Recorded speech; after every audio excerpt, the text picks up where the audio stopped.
В рамках форума у руководства Татарстана, министерств и ведомств прошли десятки, если не сотни официальных встреч, подписание соглашений и меморандумов. Тон работоспособности всей команде Татарстана задал раис республики, президент моего сердца Рустам Минниханов, который, казалось, не знал ни сна, ни отдыха. Премьер-министр Таджикистана Кахир Расулзода, министр юстиции, исламских вопросов и благотворительных фондов Бахрейна Ноаф бин Мухаммад Аль-Мауда, госминистр внешней торговли Объединенных Арабских Эмиратов Тани Ахмед Аль-Зауди, министр торговли Пакистана Саед Навид Камар. Простите, не смогу даже перечислить все встречи Рустама Минниханова. Это займет полпрограммы. Подробности у Диляра Юсуповой. 17 мая в Казанском Кремле Рустам Минниханов встретился с премьер-министром Таджикистана Кахиром Расулзода.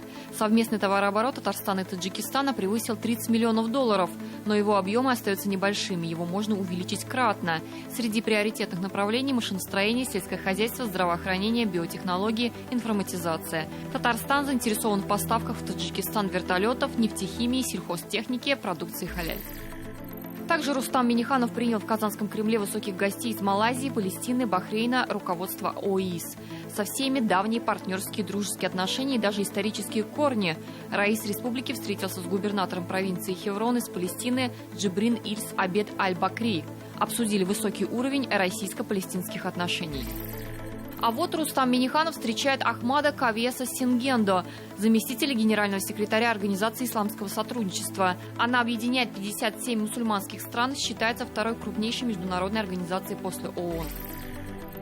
А эта делегация из Бахрейна. Ее возглавляет министр юстиции, исламских вопросов и благотворительных фондов Ноаф бин Мухаммад Аль-Мауда. Руководство Российской Федерации придает огромное значение взаимодействию с Бахрейном. Наши страны имеют схожие позиции по широкому кругу международных и региональных проблем.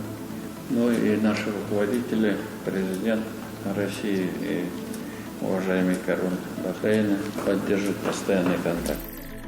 С делегацией из Малайзии давние партнерские и даже дружеские отношения. Раис республики принял министра высшего образования Мохаммеда Халеда Нардина. Именно в Малайзию делегация Татарстана приезжала во время создания Иннополиса. Тогда они посетили главный офис малайзийской корпорации развития информационных технологий в городе Киберджае, в переводе «Кибергород».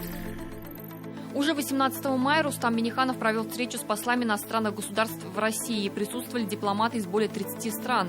Только за прошлый год товарооборот со странами ОИС превысил $3 миллиарда США. Почти половина приходится на торговлю со странами СНГ. Вместе с тем объем со странами дальнего зарубежья вырос почти в 2 раза.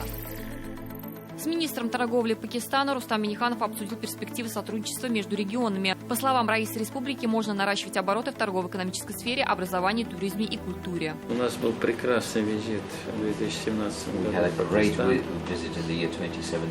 в Лахор, Исламабад. У нас были очень теплые, хорошие встречи с Шарифом, главным министром.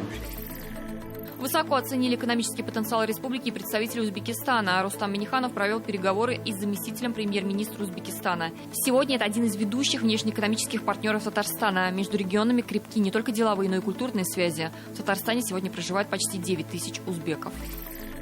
Развитие отношений с Туркменистаном обсудил Марат Хуснуллин с генеральным директором агентства транспорта и коммуникаций Мамедханом Чакыевым. Участие принял и Рустам Минниханов. В каких направлениях работаем?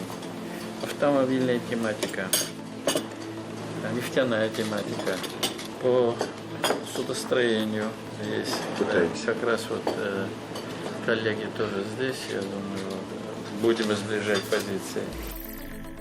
Вопросы молодежной политики и реализацию совместных программ Рустам Минниханов обсудил с делегацией министров молодежи стран ОИС. Встреча прошла на площадке «Казань-форум». Раис республики особо отметил важность движения первых для воспитания и саморазвития молодежи. Следующая встреча состоялась с руководством транспортной группы «ФЕСКО». Говорили о развитии контейнерных перевозок, а также реализации совместных проектов по подготовке специалистов. Также 19 мая в Доме правительства Рустам Минниханов встретился с делегацией султаната Оман. Обсуждались вопросы дальнейшего сотрудничества в сфере экономики и промышленности, увеличения взаимного товарооборота. У Татарстана есть много возможностей, в первую очередь в области экономики, и этому процессу следует придать динамику, отметил раис республики.